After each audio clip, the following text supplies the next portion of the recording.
beneficiaries of war that created Luwero Genocide. When the so-called war of liberation came to an end, the war killed over 1.5 million people in Luwero. Over 1.5 million people were displaced. And today, you can still feel the trademark of beneficiaries of war roaming the entire country. The ghost of Luwero genocide is back to haunt the people of Uganda. Wang-oo, the fireplace, is on a mission to keep record of our history, our culture, our religion, making sure that those who were victims of this war are honored and their names kept alive. If you know someone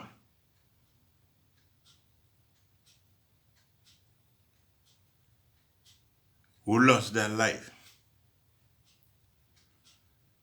at that time in Luwero Triangle, mention their names in your comment to Wang-oo, the fireplace,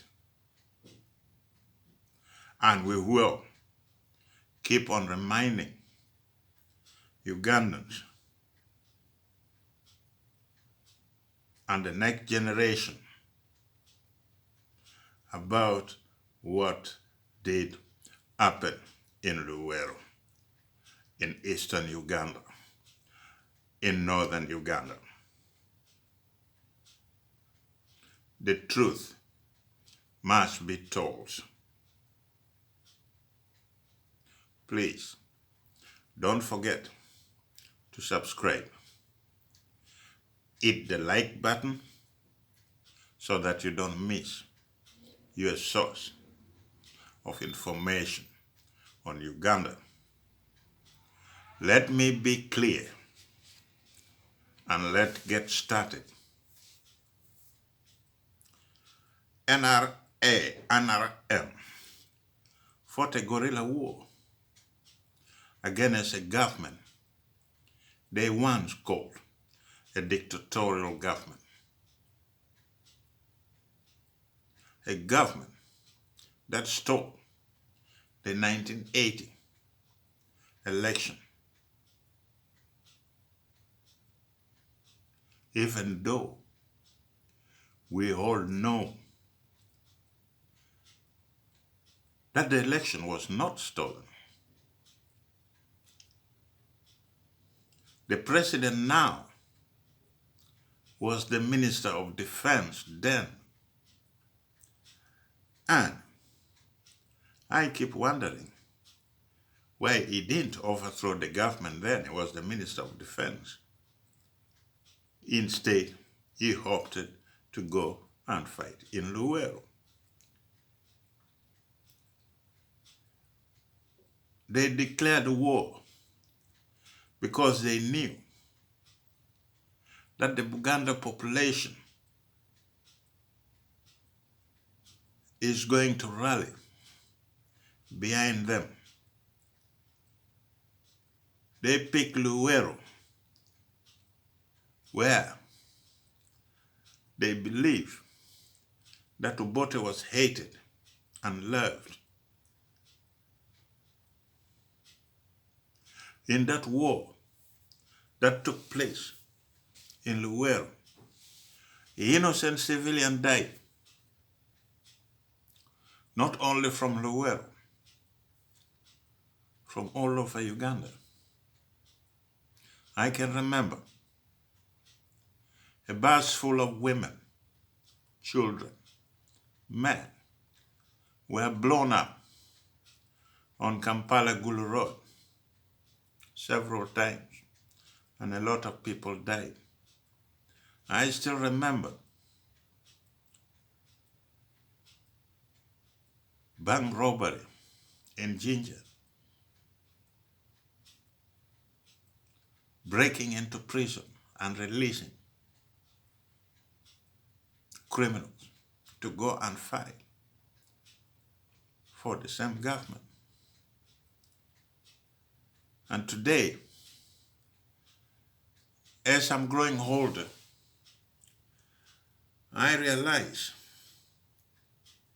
that we, as Ugandans, are very forgetful.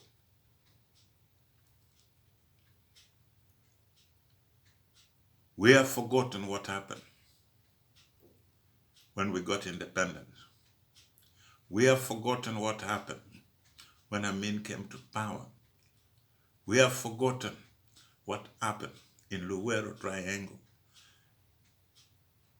in eastern Uganda, in western Uganda, when this government was fighting to come into power. We have all forgotten those.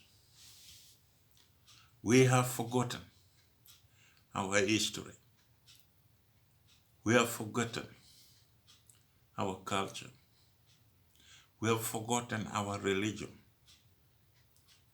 It is very easy for us as Ugandans to take somebody's history and use it for our own benefit. To take somebody's religion and use it for our own benefit. To take somebody's culture and use it for your own benefit. We are a very forgetful nation. And that forgetfulness is not going to help the generation after us. As I said, in that war that took place in Luwero, innocent people did die. It is committed.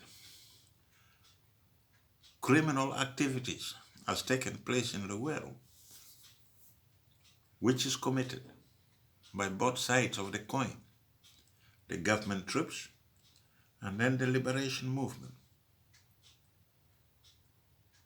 In that process, we had a genocide in our hand.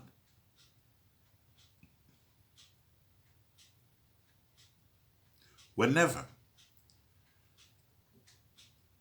you ask for an investigation into assassination that started right after independence, into the genocide that happened in Luwero, the Mukura massacre, the Kasese massacre, the Acholi genocide. When you ask for an investigation, those in power don't want to get near. They don't want the truth to come out. They don't want the investigation to take place. And as long as we, as the people of Uganda, we don't have a closure, we don't have a closure to what happened in our life, then we are going nowhere. Then we are going nowhere.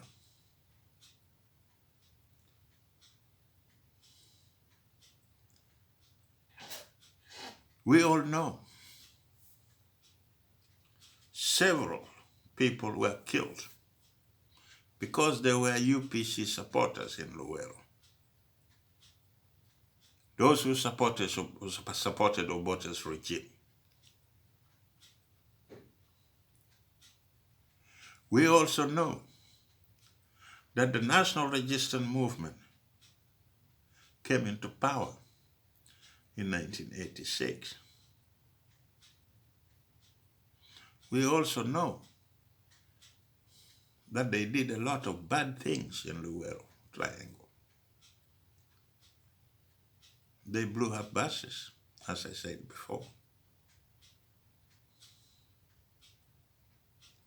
They were also notorious in punishing civilians who were not agreeing with them. But to be honest, they have taken us all for a ride. They deceive us all that they were fighting a dictatorial government, that they were fighting for democracy. But if you look back today and you see what is happening in Uganda and what is happening in and around the country, then you begin to ask yourself, who is now a dictator? Was Obote a dictator? Or it is this government who has become worse than any other leader we have ever seen in Uganda? We all know that a lot of people had been forcefully recruited or killed during the Bush War in Luwero.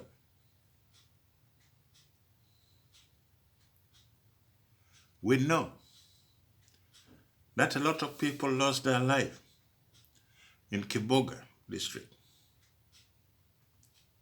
𝐿𝐿𝐼𝐻𝐾𝐬 district, which is a former part of Kiboga. Nakasero district, part of Luwero. Nakasongola, part of Luwero. Mubende, Mitiana, part of Mpigi.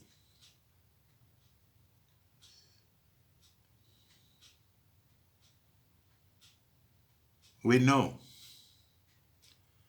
that the president admitted that his forces killed Ugandans, killed the UPC in the struggle for political power. The NRM did their fair share during the insurgency in Luwero Triangle.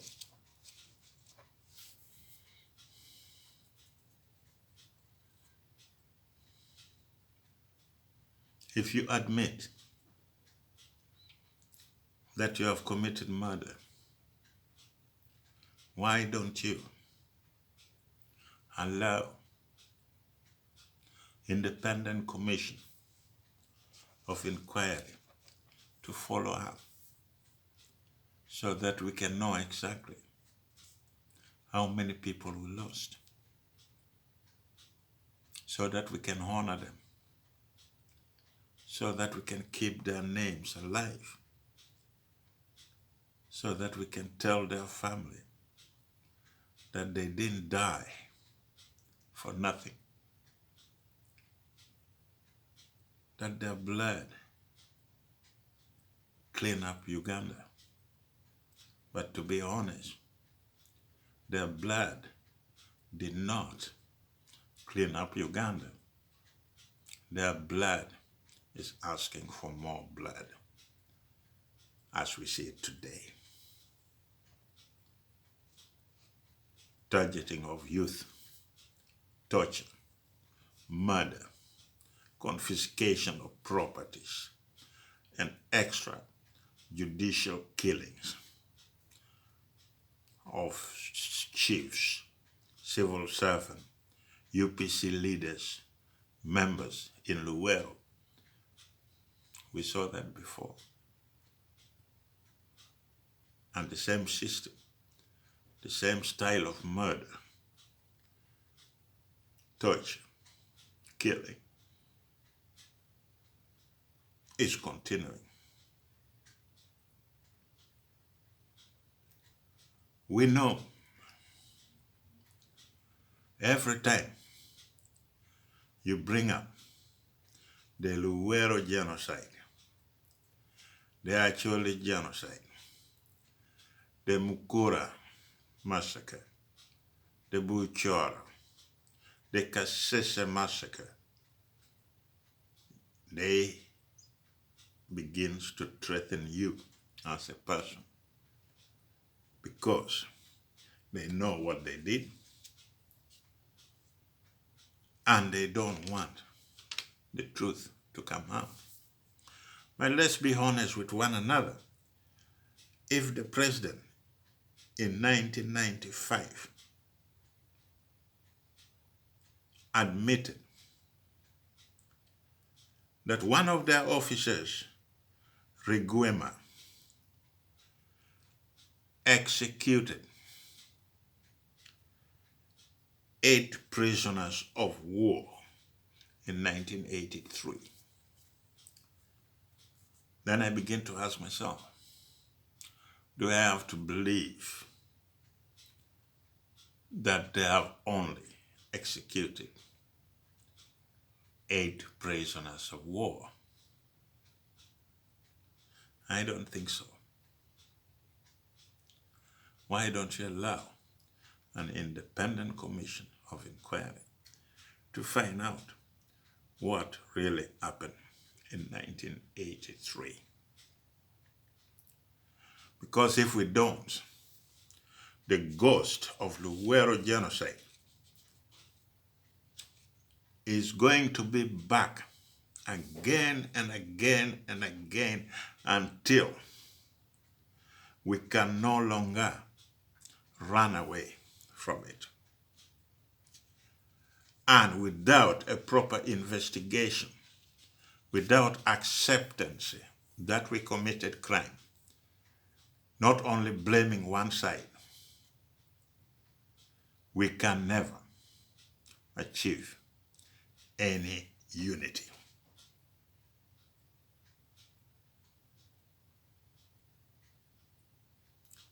Let's be clear and come out with the truth about atrocities committed in Luwero,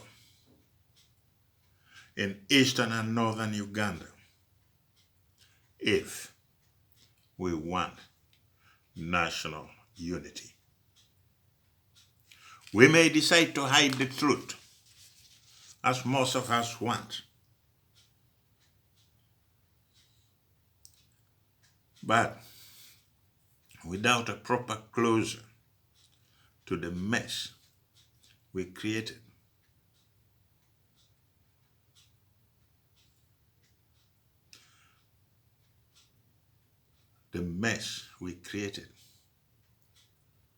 and we keep on hanging on denial that nothing happened, it will take us nowhere. I hope our brothers and sisters from the other side are beginning to understand the truth about what happened in Luwero genocide. Let me remind you, that is 1979. 250 people were killed in Barara Mosque as a revenge against Muslims for what Idi Amin did to the people of Uganda.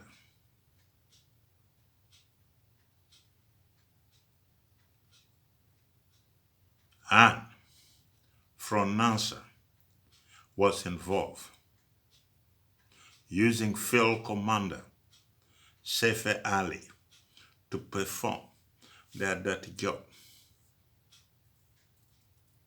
In June 1979,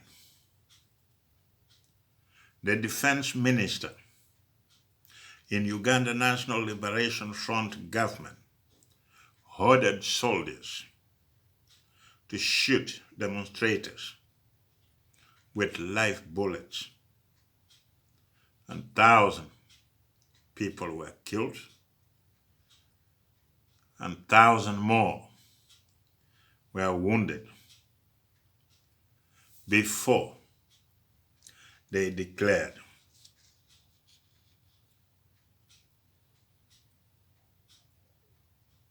a liberation war, before they started the liberation war. We know some of the people who were involved in that war are dead. Some are still alive. And most of those people who were involved in the liberation of Uganda, most of them were members of Uganda Defense Forces. They put on their uniform during daytime and worked normally in the headquarters. But at night, they are blowing up buses full of children, full of women, full of helpless people. And today, those who are still alive are the beneficiaries of war that created Luwero. And to be honest, they have a lot of secret. They are carrying it with them. They don't even dare come out and tell the truth to the people of Uganda. They don't even dare come and say, brothers and sisters, we are sorry that we committed crime in Luwero, that we committed crime in eastern Uganda, that we committed crime in northern Uganda, we committed crime in Kasese. They want to keep the truth. They have sealed the truth. They will die with the truth, and the truth will be buried with them. That is what they want. That is not the Uganda we want. We want honesty. We want a Uganda that can absorb all of us, even those who used to refuse to hear the truth about what happened in the world. It is time we solve our problem. Our problem is denial. Our problem is destruction. We destroy our own culture. We destroy our own history. We destroy our own religion.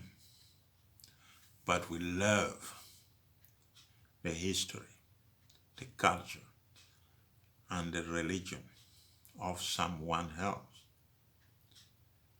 We have become a photocopy of somebody else, not of ourselves. Let's hope we change our mindset and make sure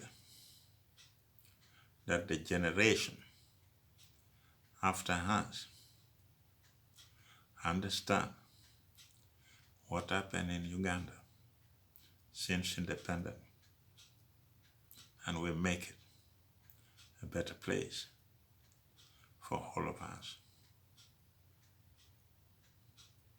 not for few people. Thank you for listening. And remember, I will be back.